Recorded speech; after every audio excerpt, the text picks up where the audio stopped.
Hello folks, this is going to be a one-shot, no edit on my external air assist for my Thunder Laser Nova 51.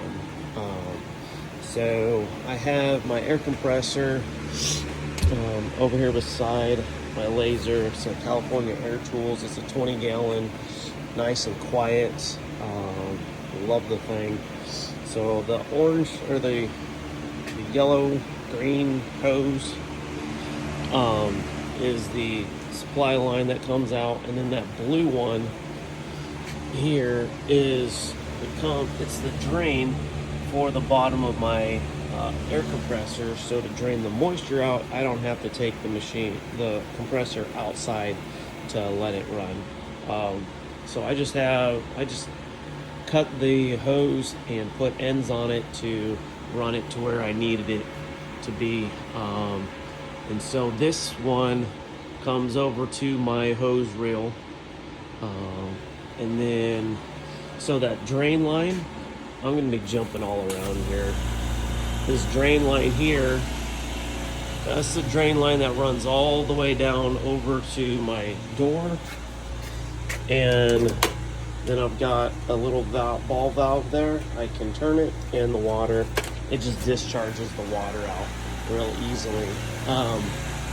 So for the external air for the laser, I just teed off of it there, ran it down over, and it goes in and hooks in right at the back of the machine, right where your stock air compressor will go, which that's the port right there. And then I just ran it down inside the machine, and I I took the air to run all the way through where it comes through here, so this is essentially a direct line from this pressure regulator all the way back through the system to the air compressor. And then this one, I routed it and hooked it back into, this is where the stock air compressor would have hooked into, but I needed to install that other pressure regulator, and so I just ran this line right to the regulator, and then this one comes from the regulator and feeds right back into the laser. So then it goes into your control switches here, and then out into that. I also put in the line, I have a solenoid here, which if you don't have that solenoid in your air line, then there's nothing that is going to stop the air from running. That solenoid is controlled. It's plugged into right here where the air compressor outlet, that's where your stock air compressor would normally plug into. However, I took the cord off of the air compressor, put it on the solenoid, so then it activates the solenoid, which opens up the air line and pushes air out here. When it turns off, then it's supposed to send the air out to there, but it's plugged, so it won't go. Anyway, so you will want that, or else it's just going to continuously dump air out, and you don't want that, because then your air compressor is just going to be running like crazy. So I hope that helps.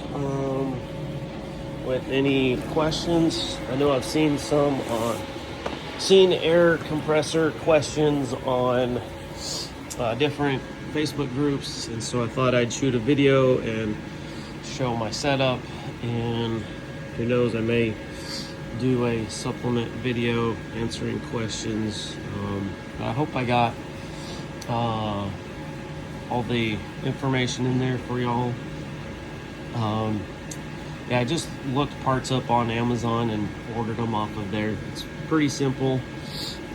It is, I know it is going to be nerve-wracking drilling some holes in the front of your machine that you just spent thousands of dollars on, but it'll be okay.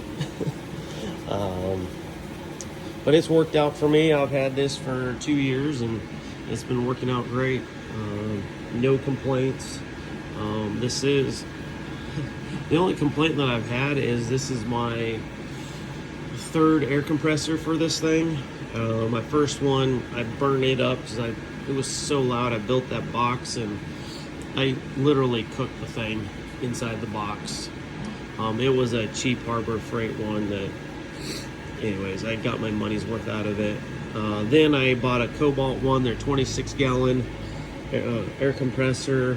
I think it's like a 1.75 horses or something like that. Whereas this one's a 2 horsepower. And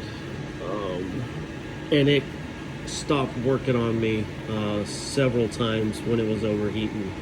So it just shuts down. It had a hard time keeping up with it. So took that one back and I got this California Air Tools and it's worked out great. Haven't had a lick of issues with it. So especially with that drain that I put in it, that I can just run it right out the door, that helps so much. I used to get moisture in here and I've had it to where I've had water about that deep in the second one, and that's even with that other water separator a couple of times. But after installing that drain there that I can just go to the door and empty it out periodically while I'm cutting, no issues whatsoever. I mean, I will get water in here, but it's not that much. I mean, rarely will I get water in the second one. So I hope it helps, and let me know if you have any questions later.